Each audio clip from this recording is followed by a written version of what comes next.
अस्सलाम वालेकुम दोस्तों, मैं हूं शाज़िया अहमद और आपको अपने चैनल हेल्थ एंड ब्यूटी में वेलकम करती हूं। उम्मीद है कि आप सब बहुत अच्छे से होंगे।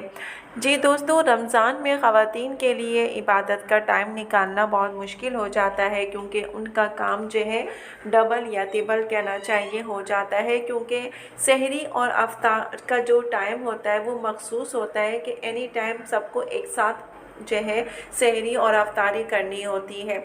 तो उसको अरेंज करने के लिए बहुत टाइम वेस्ट भी होता है। ज़ाहिर सी बात है, सहरी का आप तैयार करें, फिर बर्तन धोना, फिर उसके बाद जो है ज़ोहर के बाद से जो है फिर अफ्तारी की तैयारी हो जाती है।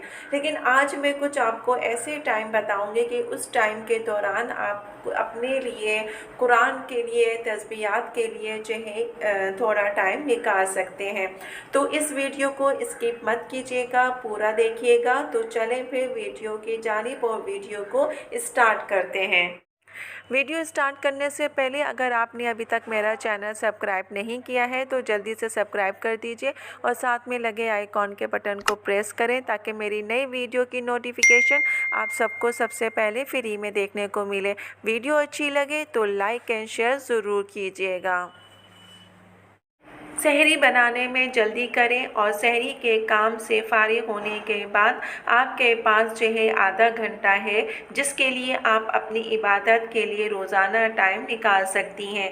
इस इबादत में आपके लिए जो है नमाज भी है और उसके साथ आप जो है कुरान भी पढ़ सकती हैं और साथ ही तस्बीहात जो भी हैं वो पढ़ सकती हैं। इसके लिए आप जो भी दौरानिया हो आपका टाइम का वो ख़ुद तय करें। उसके बाद ज़ोहर से 1 घंटा पहले आपके पास अच्छा वक्त होता है, इसमें भी आप इबादत के लिए ख़ासा वक्त निकाल सकती हैं।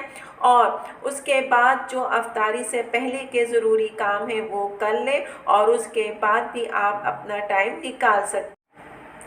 असर की नमाज़ अगर आप टाइम से अदा कर लें और अफ्तारी के काम के साथ साथ मुकम्मल कर लें तो अफ्तार से पहले भी आप कामों से फारिग हो जाएंगी और फिर आपको 10 मिनट आपको यकीनी तौर पर मिलेंगे। इसमें आप जो है ज़्यादा नहीं तो तस्बीहात के लिए टाइम निकाल सकती हैं। उसके बाद जो है अफ्तार के तकरीबन 1 घंटे के बाद आप फारिग हो जाती हैं कामों से। तो आप क्या करें, सारे काम से फारिग हो जाएं तो नमाज के बाद आप जो है टाइम निकालें और टाइम निकालने के बाद आप जो है कुछ इबादत के लिए अपना टाइम निकाल सकती हैं। उसमें आप जो है नमाज के साथ जो है कुरान पढ़ सकती हैं और तस्बीहात जो हैं वो पढ़ सकती हैं। इसके बाद फिर जब इशा की नमाज के बाद सोने से पहले भी आपके पास अच्छा खासा टाइम मिलता है, लेकिन काम करने के ख़ुद आपने वक्त निकालना होगा। किसी भी काम को करने के लिए साथ साथ इबादत के लिए दिन भर में से 1 या 2 घंटे लाजमी निकाल सकते हैं।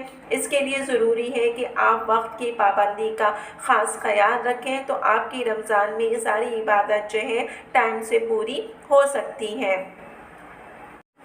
जी दोस्तों, तो आप जो है सहरी में आपके पास टाइम होता है। सहरी में आप जो है फजर की नमाज के बाद जो है अपना कुरान जो है मुकम्मल कर सकती हैं और पढ़ सकती हैं, क्योंकि सहरी से लेकर ज़ोहर तक आपके पास टाइम है, तो आप इस टाइम में कुरान पढ़ें।